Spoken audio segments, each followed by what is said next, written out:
سورہ بنی اسرائیل اور 15ویں پارے کا تیسرا رکن، یہ آیت کریمہ والدین کے حقوق کے بارے میں ہے۔ آیت نمبر 23، آیت نمبر 24، یہ دونوں آیتیں ایسی آیتیں ہیں کہ یہ ہر بچے کو حفظ کرانی چاہیے۔ اس میں ایسا درس ہے کہ جو بچہ اسے اپنی عام عادت میں وہ نماز پڑھتے ہوئے تلاوت کے دوران اس کو پڑھے، اس کے معنی پر غور کرتا رہے، تو انشاءاللہ تعالی وہ والدین کے حقوق میں کوتاہی ہرگز نہیں کرے گا۔ اس آیت کریمہ کو عام بھی کرنا چاہیے۔ کس زمانے میں ہم نے یہ دیکھا تھا کہ کسی نے یہ اسٹیکر بنایا تھا اور اس میں انہوں نے یہ کیا تھا کہ یہ دونوں آیتوں کی عربی لکھی تھی اور نیچے انہوں نے ترجمہ لکھا تھا، اور انہوں نے وہ اسٹیکر جو ہے عام کرنے کی کوشش کی تھی۔ یہ اچھی کوشش ہے کہ اگر اس میں گھر کے اندر یہ آیت کریمہ مناسب جگہ پر چسپا ہو اور بچوں کی نگاہ اس پر پڑتی ہو، تو یہ قرآن مجید فقان حمید کی تاثیر ہے کہ انسان کی زندگیاں بدل جاتی ہیں۔ اللہ تعالی ہمیں بھی والدین کی قدر و منزلت کرنے کی توفیق عطا فرمائے اور ہماری ساری کوتاہیوں کو معاف فرمائے۔ وَقَضَىٰ رَبُّكَ أَلَّا تَعْبُدُوا إِلَّا إِيَّاهُ، اور تمہارے رب نے حکم دیا کہ اللہ کے سوا کسی اور کی پوجا نہ کرو۔ وَبِالْوَالِدَيْنِ إِحْسَانًا، اور والدین کے ساتھ اچھا سلوک کرو۔ یوں تو اچھا سلوک ہر وقت کرنا چاہیے، لیکن جب ماں باپ بوڑھے ہو جائیں تو ان کا خاص طور پر خیال رکھنا ضروری ہے۔ اما یبلغن عندک الکبر احدہما او کلاہما، تیرے سامنے ان دونوں میں سے کوئی ایک یا دونوں بڑھاپے کو پہنچ جائیں، فلا تقل لہما اف، تو ہرگز انہیں اف نہ کہنا۔ نبی اکرم صلی اللہ علیہ وآلہ وسلم نے ارشاد فرمایا کہ جس کے والدین یا دونوں میں سے کوئی ایک بوڑھا ہو جائے اور وہ ان کی خدمت کر کے جنت کو حاصل نہ کر سکے، وہ ذلیل و رسوا ہو جائے، وہ ہلاک ہو جائے۔ نبی اکرم صلی اللہ علیہ وآلہ وسلم نے سب سے بڑا حق حقوق العباد میں ماں باپ کا قرار دیا۔ آپ نے یہ فرمایا کہ ماں باپ تیری جنت بھی ہیں اور جہنم بھی ہیں، انہیں راضی کرے گا تو جنت میں جائے گا، انہیں ناراض کرے گا تو جہنم میں جائے گا۔ یہاں تک کہ فرمایا رات کو جو ماں باپ کو ناراض کر کے سو جائے اور اس کا انتقال ہو جائے تو وہ جہنمی ہے، اور ماں باپ کو راضی کر کے سوئے اس کا انتقال ہو تو وہ جنتی ہے۔ بڑے فضائل بیان کیے گئے، بڑی اہمیت بیان کی گئی اور جھنجھوڑ دیا گیا، لیکن افسوس اسکول، کالج، یونیورسٹیوں میں ان چیزوں کی طرف توجہ بچوں کی نہیں دلائی جاتی، نہ دوستوں کے اندر ایسا ماحول ہے، تو بچے والدین کے ساتھ ایسی گفتگو کرتے ہیں کہ بسا اوقات تو ایسا لگتا ہے کہ ایسی گفتگو تو کوئی چپڑاسی کے ساتھ بھی نہیں کرتا ہوگا۔ بڑی بدتمیزی سے گفتگو کرتے ہیں اور والدین پریشان ہوتے ہیں۔ تو اس کی وجہ سب سے بڑی یہی ہے کہ جب ہم نے اپنی اولاد کو دین کی تعلیم نہ دی اور جب ہم نے اپنی اولاد کی دنیا کی فکر کی اور آخرت کی فکر نہ کی تو آخرکار اولاد نے ہمیں ٹھکرا دیا۔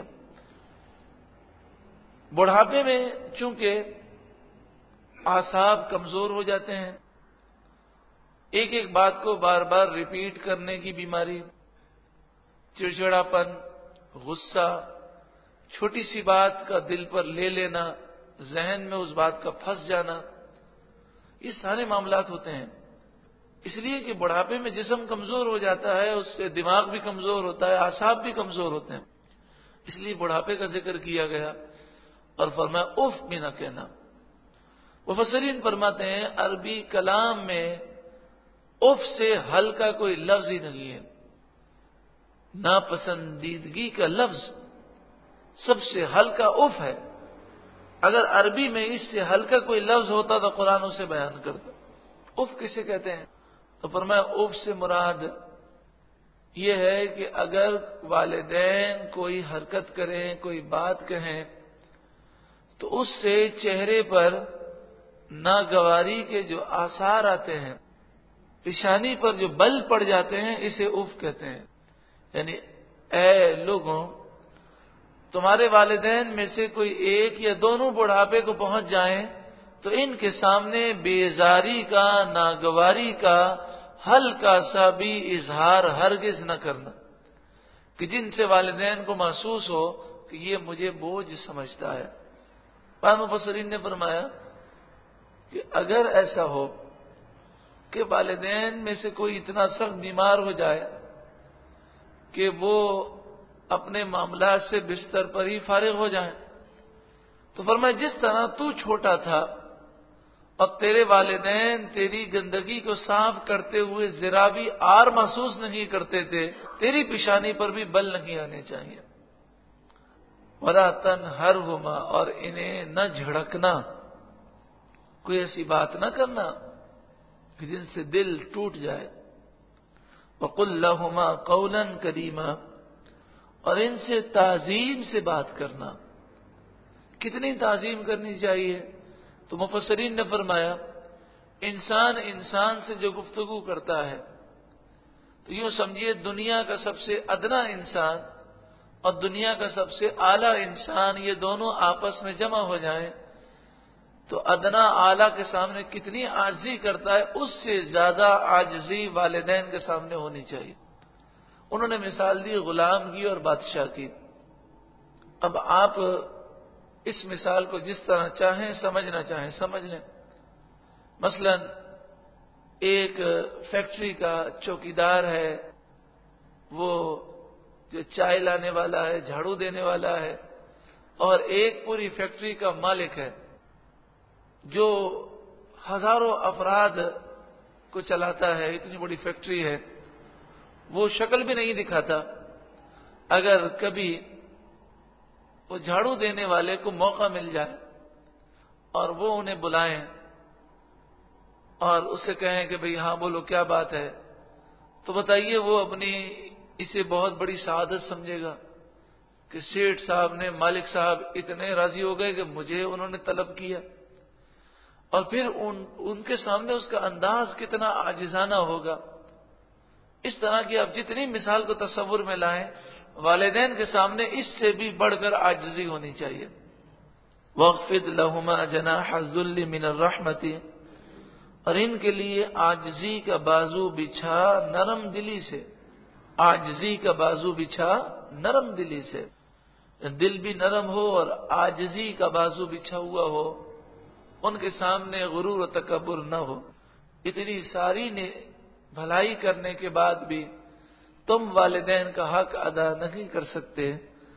وَقُلْ رَبِّ ارْحَمْهُمَا كَمَا رَبَّيَانِي صَغِيرًا، تو دعا بھی کرو کہ اے میرے رب ان دونوں پر رحم فرما جیسا کہ بچپن میں انہوں نے میری پرورش کی.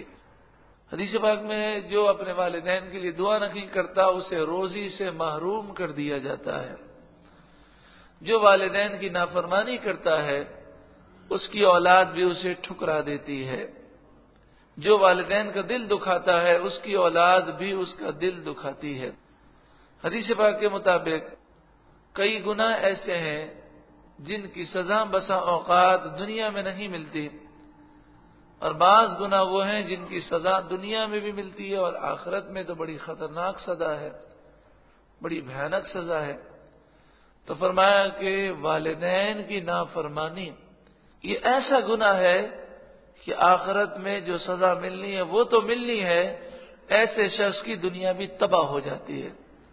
اور اس کی ادنا سی سزا یہ ہے کہ جو سلوک اس نے اپنے ماں باپ کے ساتھ کیا ہے وہی سلوک اس کی اولاد اس کے ساتھ کرے گی.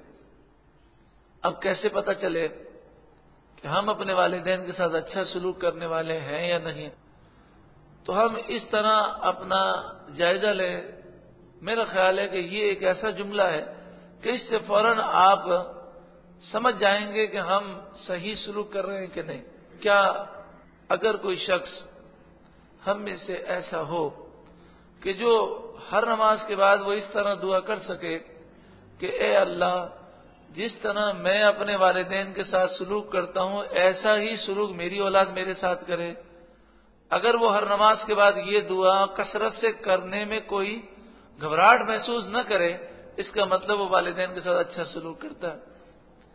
لیکن اگر وہ کہے کہ مولانا صاحب یہ کیسی بات ہے، الامان والحفیظ، جیسا ہم اپنے ماں باپ کے ساتھ سلوک کرتے ہیں ایسی ہماری اولاد ہمارے ساتھ سلوک کرے، یہ دعا تو ہم کر ہی نہیں سکتے، اس کا مطلب یہ ہوا کہ وہ والدین کے ساتھ اچھا سلوک نہیں کرتا۔ اب ہم دعا کریں یا نہ کریں، حدیث کے مطابق ہونا وہی ہے کہ جیسا ہم اپنے والدین کے ساتھ سلوک کر رہے ہیں اولاد ایسا ہی سلوک ہمارے ساتھ کرے گی۔ اب ہم اپنے لیے جیسا سلوک چاہتے ہیں جو ہم اپنے خود برداشت کر سکیں گے تو ایسا سلوک ہم اپنے والدین کے ساتھ کریں۔ اگر ہم یہ چاہتے ہیں کہ ہماری اولاد ہماری بڑھاپے میں سہارا بنے، ہماری خدمت کرے، نگاہ نیچی کر کے گفتگو کرے، اف نہ کرے، چیخے نہیں، چلائے نہیں، ہمیں دکھ نہ دے، تکلیفیں نہ دے، تو پھر جیسا ہم چاہتے ہیں اپنے لیے ویسا ہی سلوک والدین سے کریں۔ اللہ تبارک و تعالی اس نیکی کے صدقے میں ہماری اولاد کو یہ توفیق عطا فرمائے گا۔ والدین نہ ہوں تو ان کے لیے استغفار کریں، ان کے لیے دعائیں کریں، اور اس کے علاوہ جو نافرمانیاں کی ہیں اللہ سے معافی مانگیں، خوب ایصال ثواب کریں کہ اللہ تعالیٰ معاف فرمائے اور انہیں بھی راضی فرما دے۔ اس موضوع پر تفصیل سے سی ڈی موجود ہے، کیسٹ موجود ہے، آپ وہ ضرور سنیں، جس کا عنوان ہے آخر قصور کس کا، آخر قصور کس کا، اور دوسرا اسی کا عنوان ہے والدین سے محبت کیجیے۔ اس کیسٹ میں جہاں والدین کے حقوق بتائے گئے وہاں یہ بھی سوال اٹھایا گیا کہ اگر آج نوجوان نسل والدین کی نافرمانی کرتی ہے تو ان کے بگاڑ میں قصور کس کا ہے؟ حقیقتاً قصور والدین کا بھی ہے کہ انہوں نے کبھی انہیں قرآن کی تعلیم نہیں دی۔ اگر وہ ان کے دل میں اللہ کا خوف ڈال دیتے اور رسول اللہ سے محبت انہیں سکھا دیتے تو وہ پھر قرآن پر عمل کرتے اور کبھی بھی وہ ایسی حرکتیں نہ کرتے۔ ربکم اعلم بما فی نفوسکم، تمہارا رب خوب جانتا ہے جو کچھ تمہارے دلوں میں ہے۔ ان تکونوا صالحین، اگر تم نیکوکار ہوئے، فإنہ کان للأوابین غفورا، تو بے شک اللہ تعالیٰ توبہ کرنے والوں کو بخشنے والا مہربان ہے۔ وآت ذی القربى، یہاں پر یہ وضاحت اچھی طرح سمجھ لیں کہ والدین کی فرمانبرداری بچوں پر ضروری ہے، عورت پر شوہر کی فرمانبرداری ضروری ہے، مگر شریعت کے دائرے میں۔ شوہر اگر شریعت کے خلاف حکم دے، والدین اگر شریعت کے خلاف حکم دیں تو پھر ان کا حکم نہیں مانا جائے گا، مگر پھر بھی بدتمیزی کرنا، سامنے جواب دینا، لڑنا جھگڑنا، اس کی اجازت نہیں ہے۔ انسان سے غلطیاں ہو جاتی ہیں، وقتاً فوقتاً والدین سے معافی مانگنی چاہیے، اور اگر والدین زندہ نہ ہوں تو پھر والدین کی قبر پر جا کر معافی مانگے، اللہ کی بارگاہ میں معافی مانگے، خوب ایصال ثواب کرے۔ اللہ تعالی ہم سب کی کوتاہیوں کو معاف فرمائے۔ وآت ذی القربى، اور رشتہ داروں کو ان کا حق دو۔ وآت ذی القربى حقہ، والمسکین، اور مسکین کو اس کا حق دو۔ وابن السبیل، اور مسافر کو اس کا حق دو۔ ولا تبذر تبذیرا، اور فضول نہ اڑا، فضول خرچی سے بچنا چاہیے۔ فضول خرچی کسے کہتے ہیں؟ جس میں کوئی دینی یا دنیاوی فائدہ نہ ہو۔ ہر وہ کام جو شریعت کے خلاف ہے وہ فضول ہے، ہر وہ کام جو شریعت کے خلاف ہے، گناہوں میں پیسے خرچ کرنا، سب فضول خرچی ہے۔ اس کے علاوہ ہر وہ کام جس میں نہ دینی دنیاوی کوئی فائدہ نہ ہو تو اس میں پیسے خرچ کرنا وہ فضول خرچی ہے۔ ان المبذرین کانوا اخوان الشیاطین، بے شک فضول اڑانے والے شیطانوں کے بھائی ہیں۔ وکان الشیطان لربہ کفورا، اور شیطان اپنے رب کا بڑا ناشکرا ہے۔ جسے شیطان کا بھائی بننے کا شوق ہو وہ فضول خرچی کرے۔ وَإِمَّا تُعْرِضَنَّ عَنْهُمْ، اور اگر آپ ان سے منہ پھیریں، ابتغاء رحمت من ربک ترجوہا، اپنے رب کی رحمت کے انتظار میں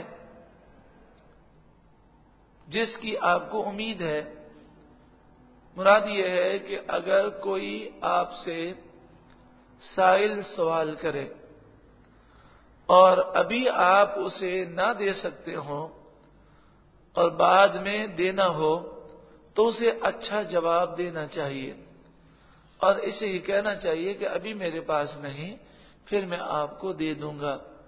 اور اگر دینا بالکل بھی نہ ہو تب بھی سائل کو جھڑکنا نہیں چاہیے، آسن انداز میں معافی مانگ لینی چاہیے۔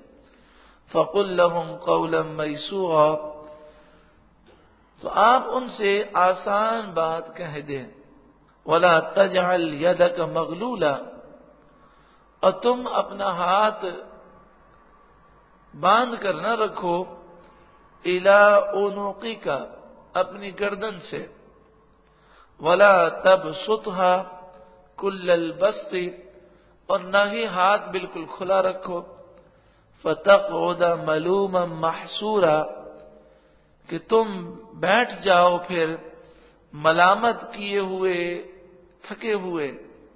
مراد یہ ہے کہ جب تم خرچ کرو تو خرچ میں میانہ روی ہو، نہ تو کنجوسی ہو نہ ہی فضول خرچی، کہ جو آدمی فضول خرچی کرے گا سب کچھ وہ خرچ کر دے گا، پھر ضرورت کے وقت وہ تھکا ہوا بیٹھا ہوگا۔